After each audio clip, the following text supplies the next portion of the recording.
was a great satisfaction to be at the show last night because you know, you were still playing in top form and thank you. he had the time of his life. Yeah, great. I'm delighted. That's good for my morale, you know. So it must have been. Was there much difference from the last time you performed here in terms of the response? Let me see. It's in a couple of years. Yeah, it's been too long, unfortunately. No, the reaction was similar, but I think it was a bit more. There was a mixture of younger and older people. But the nice thing last night is that they got into the blues stuff, the quiet stuff, as well as the rock stuff. So it was. I mean, we always got a good reaction here before, but I think it's just as good, if not better. That's only one concert to judge from, but see, it looks good. Yeah. 10 or 12 years ago. My diary to find the exact year, but it's definitely around that. It's a long time. Maybe a matter of the Japanese fans becoming more used to seeing shows, because back when you first came, there hadn't been that many concerts. Now, you know, everybody comes, so maybe they're a little more in tune with performance. Yeah. Yeah, they've seen lots of other bands and so on. I mean, we did play here 2 times before, and we were due back in between, and we were getting feedback and letters from people, so we knew there was still interest.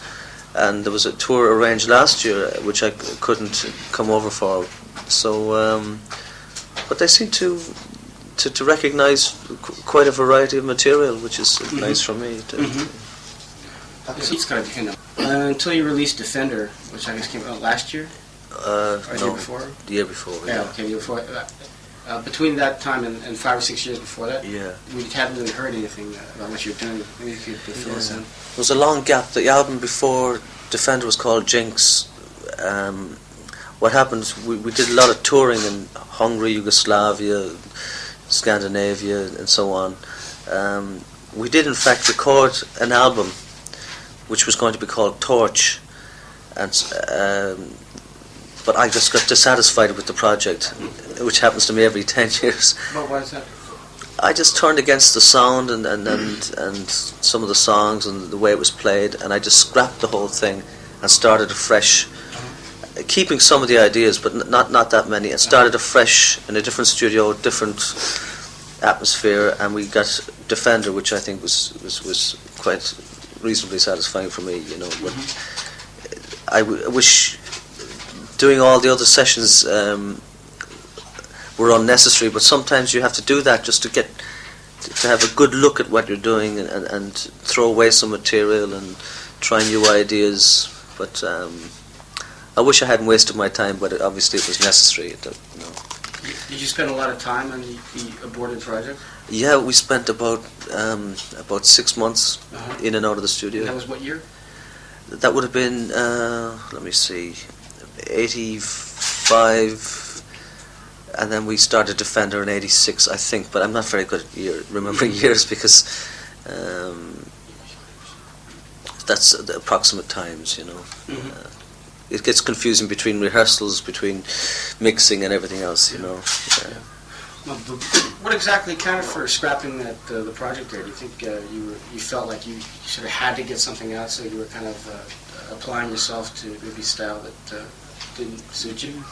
No, a similar thing happened back in 76, 75, 76. We were in San Francisco, and we recorded a complete album.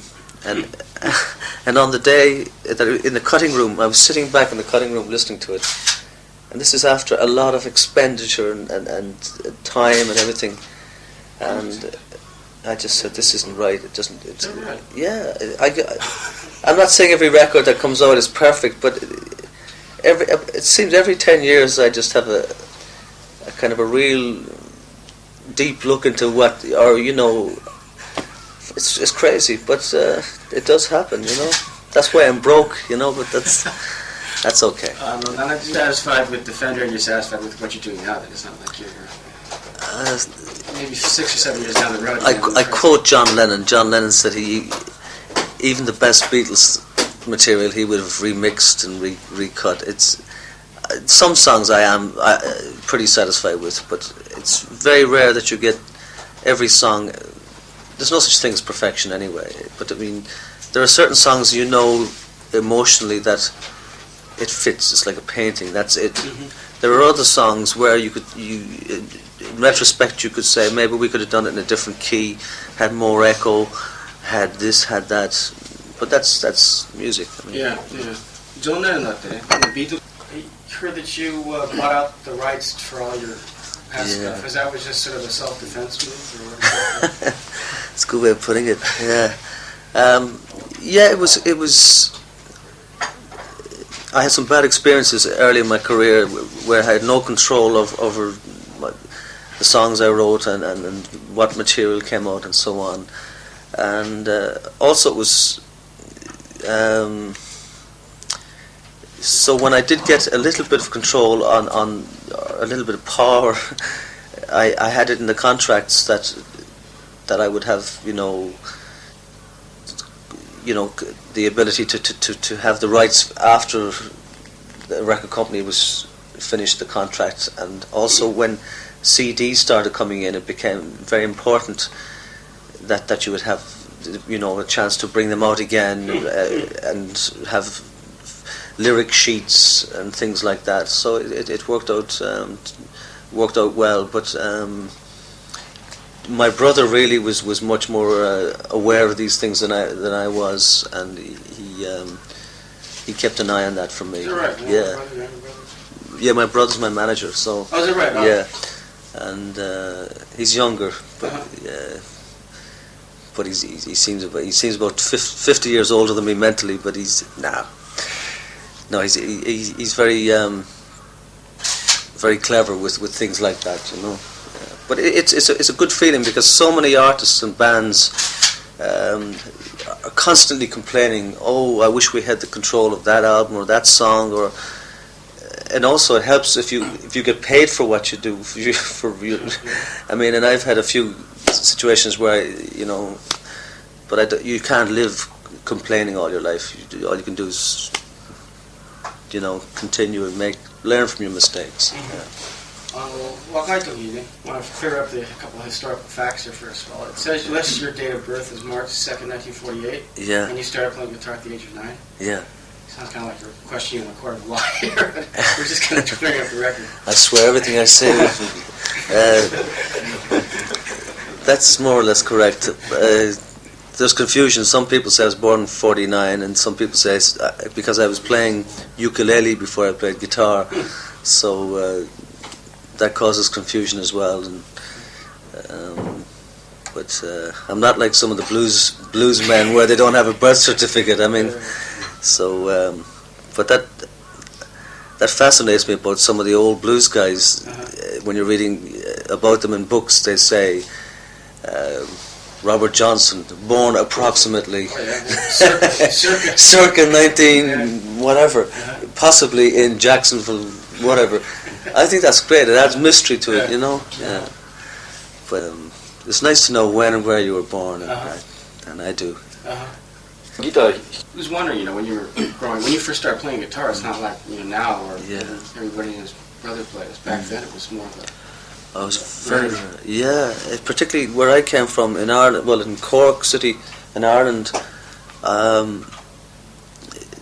couple of guys played in dance bands, but nobody was playing rock and roll or blues or anything like that. And first of all, guitars were very expensive, and when at school, I always wanted a guitar because from an early age, and plus seeing Elvis Presley with a guitar and the Cowboys, Roy Rogers with a guitar and Chuck Berry with a guitar. So, and there was one guitar teacher in my hometown, and he only taught classical guitar, which at the time I wasn't interested in. So I got one or two guitar books and just learned from the chord symbols and things. So that's how I started, and also from the radio. I didn't even have a record player at home, just a radio. So but it's good sometimes to start from difficult circumstances, because now, 10-year-old kid can buy, a $300 guitar, an amplifier, a CD machine, get lessons, get machines that slow down the tapes so you can learn the licks and things. When I had to do it literally, really from Stone Age, from scratch. Yeah. This is about when we're talking about? Well, I hate saying what year it was. Well, I mean, it would be late 50s, yeah. Would it have been much different if you had been born and raised in London? Would you have been better off? Possibly, because they had television in England at that time, and occasionally they would have, for instance, Buddy Holly was on television and Chuck Berry, but it wouldn't. Plus, there was more activity in England, rock and roll wise. I mean, you had, but we could see, guitar players in rock and roll movies that would come in, and Irish radio would have occasional programs. Plus, we could get AFN, and they had some jazz programs with blues records on it. That's the American Forces Network, and the BBC would have programs with visiting artists. So it wasn't too bad, really. But now it's almost like too much to absorb. Whereas then, you would stay up all night to hear one track on the radio, or you'd get up early in the morning because one song or you go down to the jukebox after school and you just to play that one record was I'm not saying I was really poor, but that makes it sound like 100 years ago. It wasn't, but. Reliving my past here is ridiculous. This is something I guess it's all. First of all, trying to say what he said. Mm-hmm. He's saying that the guitar players back, in your generation, your peers, tend to use performance more as a means of expressing emotion. Yeah. Whereas maybe now players look at it as sort of a forum for displaying their wares, their technique. Yeah. Is that an accurate observation, first of all, I think, at all? Is that something you notice? Yeah, it's. I wouldn't say that all the new players don't play with emotion and feeling, but there is more emphasis on extreme speed and technique, and it's because amplifiers and guitars and foot pedals and so on make the guitar a little easier to play, and the strings are lighter. It's inevitable that things will become more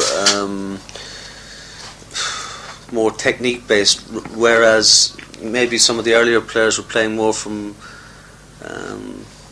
feeling, But some young players still play with a lot of. I mean, it's like the world goes on. It's like,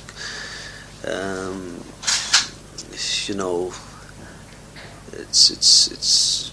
But I think what is possibly missing with some of the younger players is that they don't see the beauties of other kind of guitar playing, like flamenco guitar playing, which to me is another kind of blues which I like, and also guitar players like Django Reinhardt are very important, and he could do on acoustic guitar. Really, you can go.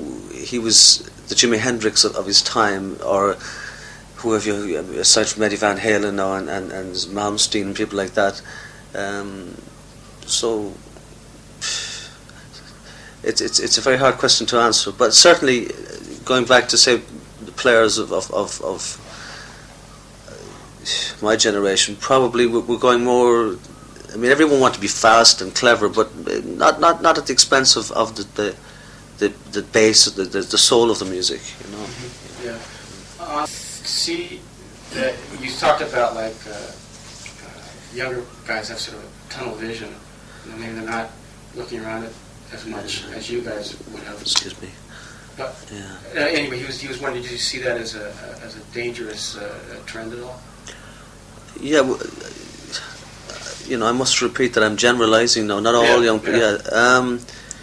You see, with all this progress, you still have fantastic accidents happening, like John Lee Hooker has a hit album. Muddy Waters has, because of a jeans ad, as a blues song in the charts. Yeah.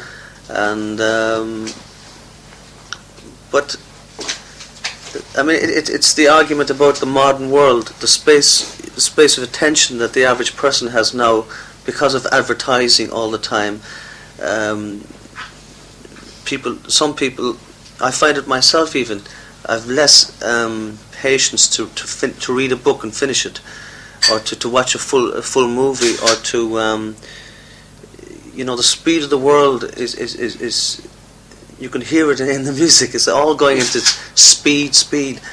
There's not that much time for reflection and music outside business and outside the system as we know it. That's the beauty of the old country blues or flamenco or some Greek music or some Irish music still has. It's totally free of politics, law and order, business, all these other things, and but that's I'm looking for a utopia, and there's no such thing when it comes to music. Still has to be part of everyday life, but it would be a pity if music just becomes like teletext or like a 2-second ad on TV. He says that he appreciates what you're doing because you seem to be sort of there on the front lines, whacking away at the guitar, giving it your all, full devotion. And he says that sort of is a contrast to what you were talking about short attention spans and music just being sort of an instant thing that sort of flashes by you. So anyway, he was just noting that, in that sense, you're a very valuable thank you. component in the... Well, as I get older, I think also that there's an overemphasis on guitar players being lead guitar players. Mm-hmm.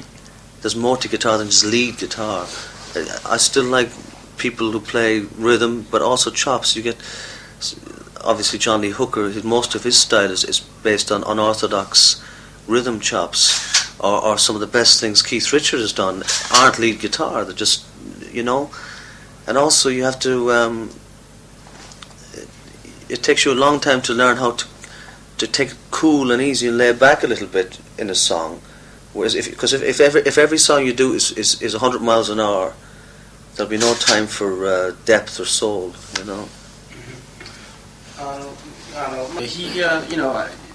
He sees a lot of guitar players, and a guy like Clapton has still retained much of his fire. But still, seeing guitar players he play these days, he can't help but get the feeling that they've forgotten something. They're lacking a certain something, and he seemed to be reminded of that by seeing you play last night. You seem to have what a lot of people are lacking now. Maybe it is that ability to kind of sit back and take account of what you're doing. Yeah, well, it's also it's very important to interplay with the drums and the bass, and I've got a very good harmonica player, and you get inspired by what they're playing as well. I mean, that applies in every band, or it should. So it's not just completely a showcase, but it's just for my own ears. I always like to play rhythm and chords as well as lead parts, and you have to. In one night you try and create different moods. So when you go home after a show, I don't want people to say he only did that mood.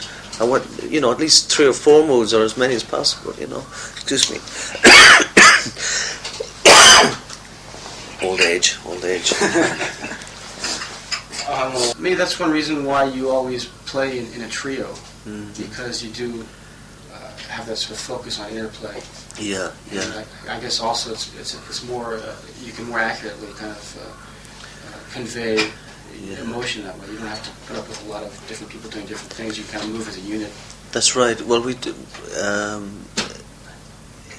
we like to leave a bit of room for changing the arrangement every night, even if you don't spot it. It's not. The beauty of a trio is that you don't have to arrange the music too much. You can leave a little bit of freedom. I do like working with keyboards and some things, and of course the harmonica work. he adds on some songs a nice, counterplay thing. But the principle of a trio is good because it's, anything can happen. And I'm getting to the hardware side. Oh yeah. Talk about the Strat a little bit. That's the that's the warhorse. That's been through the the grinder. everything but Iraq. That one. Yeah. That's It's a 1961 model. November. I got it in '63. It was the first Fender guitar in Ireland. The guy who ordered it from America wanted a red one because he was a fan of Hank Marvin of the Shadows. He was a very famous English instrumental group, and they sent him the Sunburst one instead. This was a fellow in England. In Ireland. Oh, no, yeah, and he did a big dance band, and he waited for the red one to come, and when the red one came in '61, he sold that one, and I got it in the shop. But I was delighted because I wanted a Sunburst one, because Buddy Holly had one, and that was good enough for me. But the machine heads have been changed, the frets have changed. I don't know how many times in so many years. The pickups have been rewound. The pick guard has been replaced because the other one just folded up. But it's all, the bridges have been changed naturally. But that's the nature of Fender guitars. They're like a kit, some people, Eric Clapton, for instance, his black Stratocaster, Blackie he calls it, was actually made up of 3 different guitars. The neck from one, the body from another, and the electrics from another. So, and I've tried that with a few Telecasters and Strats, and it's strange. It's you don't like doing it when you're doing it. You think it's against the rules, but you put a different neck on a Telecaster sometimes, and all of a sudden the guitar comes alive. It's strange. Yeah, it's peculiar. Took you out each day. You probably could have had your choice of any of the 1,000 guitars this far. Why did you stick with the old warhorse? Yeah, well, I don't know. It was stolen on me in Dublin once. Is that right? Yeah, and it was gone for a week, and the police found it thrown over a garden wall because they had a police program on television. The what? In Ireland, they have a program for 5 minutes on television about police things, Was it right? Yeah, and they had a photograph of it, and they said, "Have you seen this guitar?" I wasn't well known then, really, but anyway. When was that? Oh, this would be 65. I'll make it And so that added some more scratches, and it was dirty, But so when I got it back, aside from not being able to afford another one, somebody lent me a guitar for the week to keep going. But when I got it back, I said never again. I told you about I have a 1957 Strat and a Telecaster for the studio, and some other guitars which are nice. But this one, it has a sound of its own. If I may say so. The other time when you has a certain look of its own too. Oh yeah. He was surprised to see you. He was surprised to see you using the latest guitar. Gaiatone. Yeah, the yeah. Gaiatone. Well, the first time I came to Japan, I inquired about a Gaiatone because I used to have a Gaiatone. The strange thing that Steve Winwood and Alexis Corner in England had, before Fenders were available, you could get Gaiatone. Is that right? Yeah, and it just had a sound of its own, except that they were built a little bit small, the neck and so on, but they had a sound. And when I got here, people told me that you didn't have second-hand guitars in Japan or pawn shops like in America or in Europe. But somebody got me one, and then the company heard, and so that it was a genuine interest in. And then they brought one along last night, so I jumped into the swimming pool straight away and tried it. That's the only way to try a guitar, and it sounded nice. It was good. Yeah, it's. But the sound of the old Gaiatone pickups were peculiar. They were very microphonic. You could almost talk into them. They were like little microphones. It's true, and that's a good sign in a pickup. And I still have it at home. The one you have at home is what? It's a Gaiatone. An old one. An old one, yeah. From what year? Oh, it's from possibly early 60s. Guess it could be late 50s, early 60s. But it has a great, it's a nice sound. The only difficulty is that it's a little bit short scale, and I like the long scale. You know, I have the same problem with I like Gibson guitars, but most Gibsons are shorter scale, and you notice it when you're bending strings, and also the little bit of extra width between the strings. I like the room. A Fender guitar it's just a little bit more room to mess around on, you know. Could you give us a rundown of the equipment you used last night and the gauge, your strings, the gauge of the strings? The strings are 10, 13, 15, 26, 32, 42. It's like Fender rock and roll, except one, the bottom string's a bit heavier. On the slide guitar, it's more medium light, something like 13 to... 13. Oh yeah. I felt it this morning, I can tell you. But for real hard slide guitar, you need thick strings, you know. The amplifiers, I use my own 50-watt Marshall combo, and with the Fender Bassman reissue, the 410s, and I had a Marshall 100-watt there as well, which I didn't have switched on, but it's a very good Marshall. But the Fender and the Marshall work quite well. In Europe, sometimes I still use a Vox AC30 with the Marshall, because the Vox has got a very distinctive sound. I have an octave divider, and I have a tube screamer for some solos, a flanger, which I use a little bit, and an analog delay for echo, just a little bit. That's it. What brand of octave A divider? Boss octave divider. Yeah, I think it's a nice effect, because, and I don't use it too much, but I think it's nice for it's for that undertone that you get, and it for some lines it's interesting. Basically, I'm very careful about effects, but in a 2-hour show, it's nice to have some varieties. And the octave is one. I think it's nice. And also, what I try and do is to create an octave with my nail, a high octave. So sometimes you can get the high octave plus the low electronic octave and the note in the middle, and then feedback. So then you can get sort of spacey, you know. What advice would you have for the aspiring readership of Young Guitar Magazine? Young Guitar Magazine. Well, I suppose, you know, you follow your heroes, but, you know, I think that eventually you have to open your ears to other kinds of guitar players.